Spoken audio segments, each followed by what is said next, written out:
Today we're talking about teams that just don't make sense. A lot of these teams don't get much coverage on this channel, mostly because they're outside the playoff picture, and that's what happens when a franchise makes questionable moves and fails to establish a clear direction.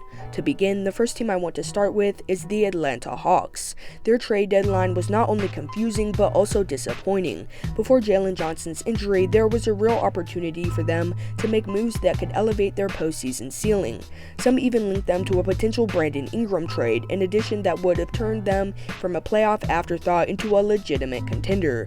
But Johnson's injury changed everything, and instead of making a push, they seemed to stall. The Hawks don't even own their 2025 first-round pick, since it belongs to the Spurs from the DeJounte Murray trade, meaning tanking isn't an option. That pick is going to San Antonio no matter what, so their only real path forward is to compete.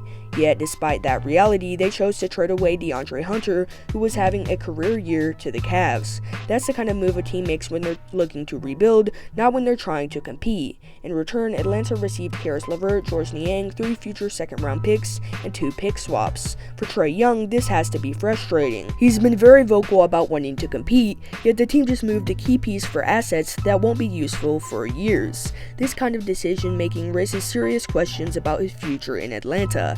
Ever since their surprising conference finals run against the Bucks, the Hawks have been stuck in mediocrity, and it's not hard to imagine a scenario where Young eventually demands a trade. The problem is his market might not be as strong as some expect. The league is shifting towards bigger, more versatile players who can defend without sacrificing offensive skill. A ball-dominant, undersized guard with defensive limitations isn't as appealing as it once was. At the same time, the Hawks can't afford to hold on to him for too long, only for him to decline his player option in 2026 and walk for nothing. If they're planning to move on from Young, they need to make sure they get value in return.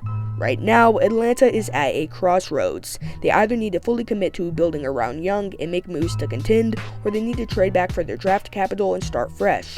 That's why I originally thought a deal with the Spurs sending Young to San Antonio in exchange for their picks would have made sense. Before Sacramento landed De'Aaron Fox, Trae Young could have been an ideal backcourt partner for Wemby. Now that option is off the table, and the Hawks are left as a team without a clear direction. The next team I want to talk about is the Sacramento Kings, and right now their fans are definitely feeling the pain after having to trade away De'Aaron Fox. After years of draft mistakes, they finally got it right in 2017 when they selected Fox, but of course they couldn't keep him long term. The Kings could have been stubborn and sent him elsewhere instead of honoring his preferred destination, but they ultimately chose to do right by Fox and traded him to the Spurs. Because of that, they didn't get the best possible return. Once Fox made it clear where he wanted to go, interest from other teams dropped, limiting Sacramento's leverage. In the deal, though, they received 3 first-round picks, one each from the Hornets, Spurs, and Timberwolves. At first glance, that might seem like a solid haul, but the context makes it less impressive. The Hornets pick is lottery protected and will likely revert to 2 second-rounders. The Spurs pick is projected to be a late first-rounder, and the Timberwolves pick in 2031 is a gamble.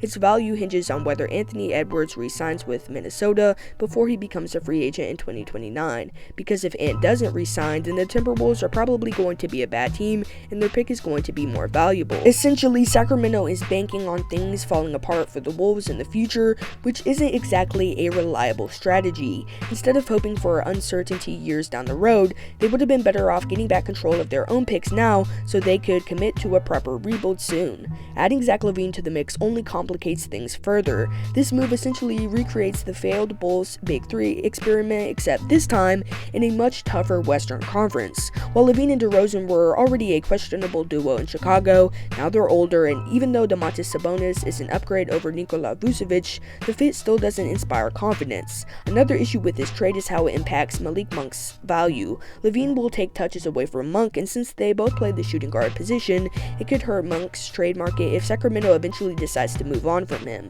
At this point, the Kings need to wave the white flag. Instead of trying to retool on the fly, they need to go all in on a rebuild. There's a difference between tweaking a roster and completely starting over, and Sacramento needs to tear this team down for draft assets. If they finally commit to a full rebuild, they can go from being a team with no clear direction to one that actually makes sense. The third and final team I want to talk about is the Chicago Bulls. This has to be one of the most poorly managed teams in the league, especially considering they're a big market franchise that operates more like a small market team. Unlike other major markets like the New York Knicks, the Bulls don't leverage their status to stay relevant in big name trade discussions. Take the Knicks for example. Over the past few years, they've been linked to almost every star in the trade market. Even though they didn't land players like Kevin Durant, their presence in these conversations show they're on players' radar, and now they've even managed to build a real contender. The Bulls, on the other hand, are never part of these discussions because frankly, no one is eager to play for them. It might sound harsh, but this franchise has been coasting on its Michael Jordan era legacy for decades